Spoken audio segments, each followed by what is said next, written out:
मित्रों, विश्व मैत्री अभियान की अगली कड़ी अब हम प्रारंभ कर रहे हैं। आपने देखा होगा विश्व मैत्री के लिए हमने मैत्री के क्या क्या उदाहरण दिए हैं। अगर इस उदाहरण को देखा जाए और जीवन में लाया जाए, भाई साहब कमाल हो जाए। विश्व मैत्री अभियान सफल हो जाए, मनुष्य मनुष्य के बीच में जो खाई है, जो अंतर है, वो सब दूर हो जाए, सब एक बन जाए। विश्व मैत्री अभियान यही लक्ष्य है।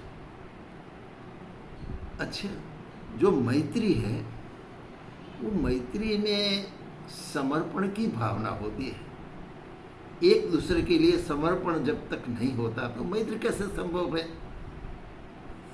तो मैत्री में समर्पणी भावना, त्याग की भावना, आत्मीयता की भावना, सहानुभूति की भावना, दया की भावना, करुणा की भावना, उदारता की भावना, ये सारे के सारे गुण जब एक दूसरे से मिल जाते हैं, प्रेम से एक दूसरे का मिलन हो जाए, सम्मिश्रण हो जाता है, तब जाके मैत्री फलती हो फूलती है। आइए हम फ्रांस की बात करते हैं। फ्रांस में एक छोटा सा कस्बा है। उस कस्बे में एक छोटा मकान, बहुत छोटा, एक ही कमरे का मकान था। उस मकान में अभी नई नई शादी हुई थी जॉन और मेरी की। जॉन और मेरी उसी कमरे में बहुत आनंद से परस्पर एक दूसरे को प्रेम करके एक दूसरे पर न्योछावर होके रहते थे। बड़े आनंद से रहते थे दोनों में परस्पर इतनी आत्मीयता थी, इतना घनिष्ठ संबंध था, भाई ना पूछो, इस बात को ना पूछो, इतनी घनिष्ठता। एक दूसरे के सिवा उनको चलता नहीं। अभी तो शादी हुई थी, उनको पता नहीं चला 1 साल कहाँ गया, 2 साल कहाँ गया, 3 साल कहाँ गया, वो मस्ती में उनको पता नहीं चला। एक दिन जॉन को याद आया, करे 3 साल बीत गए, हमको हमारे ये जो शादी का दिन है वो भी याद नहीं आया, न तो हमको हमारा जन्मदिन याद आया। क्या बात है। दोनों को एक साथ ये विचार आया। अब स्थिति तो उनकी अच्छी थी नहीं, बहुत कंगाल थे, खाने पीने के घर में इतनी सारी चीज़ें नहीं थी। मेरी बहुत सुंदर थी और जॉन भी होनहार लड़का था, लेकिन गरीबी ने उनके लिए ऐसी परिस्थितियां पैदा कर दी थी कि खाने के लाले पड़ जाते थे दोनों। घर में कोई राहत रचीला सुख सुविधा कुछ नहीं था, बिल्कुल सिंपल लिविंग। लेकिन आई थिंक कि दोनों में परस्पर प्रेम लबालब भरा था। अब उनको विचार आया कि सालगिरह, शादी की सालगिरह मनाई जाए। उसने मेरी और दोनों साथ में बैठे। उन्होंने कहा कि अरे हम तो ये आनंद प्रभु में 3 साल कहाँ बीत गए पता नहीं चला मेरी। अब तो इस बार हमें हमारी सालगिरह मनानी है, वो आ रही है।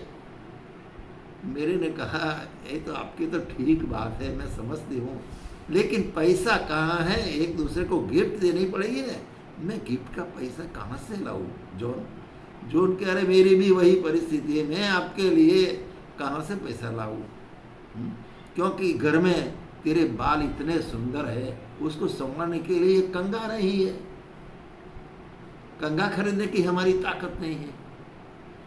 मेरी ने हंसकर कहा जॉन मेरी बात छोड़ो, आपकी बात करो। आपकी घड़ी का बेल्ट कब से टूट गया है। जब शादी हुई थी तब उसका बेल्ट था, अब ये 2 साल से ये घड़ी बेकार पड़ी रही है, बिना बेल्ट के आप पहन नहीं सकते। ये बेल्ट का पैसा नहीं। अब ये परिस्थिति में दोनों जी रहे थे बहुत बड़े आनंद से, आत्मीयता से, भाई साहब। लेकिन उन्होंने तय कर लिया कि नहीं, कम से कम सालगिरह तो मिलानी पड़ेगी। अच्छा, धीरे धीरे दिन नजदीक आता गया। अब मेरी ने मन में सोचा कि एक काम करते हैं, मेरे बाल इतने सुंदर है, बहुत सुंदर है, अगर इस बाल को मैं बेच दूं तो पैसा आएगा, और उस पैसे से मैं जॉन के लिए घड़ी के लिए बेल्ट खरीद कर उनको गिफ्ट में दूंगा, सरप्राइज दूंगा मैं उनको। मेरे ने तय कर लिया। अब दूसरी ओर जॉन ने भी ये तय कर लिया कि मेरी का इतना सुंदर बाल है, इतना सुंदर सुहावना सोनेरी, और उनके लिए कंगा नहीं है, तो एक सुंदर कंगा मैं खरीदूं, इसके लिए तो मुझे क्या करना है, और उस बेल घड़ी की क्या ज़रूरत है। 2 साल से तो पहने नहीं, बेल्ट टूट गया, ऐसे बेकार घड़ी पड़ी रही घर में, उसको बेच डालता हूँ, तो उसका जो पैसा आएगा उससे मैं मेरे के लिए कंगा खरीदूंगा, सुंदर कंगा। अब मरोमन दोनों ने सरप्राइज देने के लिए मन में निश्चय कर लिया। सालगिरह के अगले दिन दोनों बाजार में गए, मेरी हेयर कटिंग सलून में पहुंच गई। वहां उसने अपने सुंदर बाल कटवा दिए, और उस बाल के जो पैसे मिले, भाई साहब, इस पैसे में से उसने एक सुंदर बेल्ट खरीदा घड़ी का, और पैक करवाया गिफ्ट को। दूसरी ओर जॉन भी कोई घड़ी की दुकान में पहुंच गया, वहां अपनी जो पुरानी घड़ी थी बेच दी। जो पैसा आया उसी में से वो कॉस्मेटिक जहाँ पुलिस तथा दुकान थी वहां गया, और एक सुंदर कंगा, बहुत बढ़िया कंगा उसने खरीदा इस पैसे में से, तो उसको भी पैक करवा कर ले आया। भाई साहब दोनों घर पर आए, किसी को पता नहीं कौन किसके लिए क्या लाया है। दोनों आनंद में मस्ती से रात भर रहे। दूसरे दिन सुबह में पाठ पूजा जो कि क्रिश्चियन के रीति नीति से कर रही थी वो की। दोनों साथ में बैठे, और फिर मेरी ने कहा, जॉन अपनी सालगिरह है आज, मैं आपके लिए गिफ्ट लाई हूँ। अच्छा, मेरे लिए गिफ्ट लाई हूँ, बहुत बढ़िया। अच्छा, क्या लाई हूँ? तुरंत उसने अपना पैकेट निकाला, जॉन के हाथ में रख दिया। जॉन ने कहा, मैं भी कम नहीं हूँ, मैं भी तेरे लिए बहुत बढ़िया गिफ्ट लाया हूँ।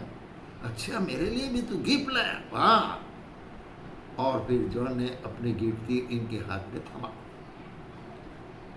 भगवान यीशु के सामने दोनों गिफ्ट को खोली। जैसे मेरी ने पैकेट खोला तो उसमें से सुंदर सुहावना कंगा निकला। मेरी बहुत प्रसन्न हो गई। अरे, तूने मेरे लिए बहुत बढ़िया गिफ्ट लाया है। लेकिन जॉन अब क्या करे? उसने अपने सर से जो थी हेड कैप वो निकाल दी। जॉन ने देखा, अरे उनके सर पे कोई बाल तो है नहीं, अब कंगे को क्या करेंगे? उन्होंने कहा, मेरे ये क्या मैं देख रहा हूं? उसने कहा, जॉन, तेरी गिफ्ट लाने के लिए मेरे बाल कटवा दिए और बेच दिए, क्योंकि तेरी घड़ी का बेल्ट नहीं है। अच्छा, फिर जॉन ने अपनी गिफ्ट जो मेरी ने दी थी खोली, अंदर से सुंदर बेल्ट निकला। बेल्ट तो देखकर जॉन खुश हो गया, तूने मेरे लिए बहुत बढ़िया गिफ्ट लाई है, लेकिन अब ये गिफ्ट की कोई कीमत नहीं। क्यों? अरे, जिस घड़ी थी वो घड़ी को तो मैंने बेच दी और उसी में से कंगा लाया। अब बिना घड़ी बेल्ट को क्या करेंगे? देखो, ये है भाई साहब आत्मीयता, ये है प्रेम, ये है मैत्री, एक दूसरे के साथ मिल जाना। इसी मैत्री अगर पनप जाए, ऐसी मैत्री हमारे जीवन में आ जाए, परस्पर समर्पण की भावना वाली, परस्पर बलिदान देने की भावना वाली, परस्पर को ऊंचे उठाने वाली मैत्री अगर हमारे समाज में सभी भाई बहनों में आ जाए, तो विश्व ऐक्य माने विश्व मित्र अभियान को सफल होने में कोई देर लगेगी? कोई देर नहीं लगेगी। आइए, इसी रास्ते पर चलने के लिए हम लोग तैयार हो और विश्व मित्र अभियान को सफल बनाने में सब सहयोग करें। इसके साथ मैं आज की एक कड़ी यहाँ समाप्त करता हूँ। आप सभी ने खूब ध्यान से इस वीडियो को देखा और उस पर चलने का निर्धारण भी किया होगा। इसके लिए मैं आप सबका धन्यवाद और उदय सिंह चौहान का सप्रेम प्रणाम।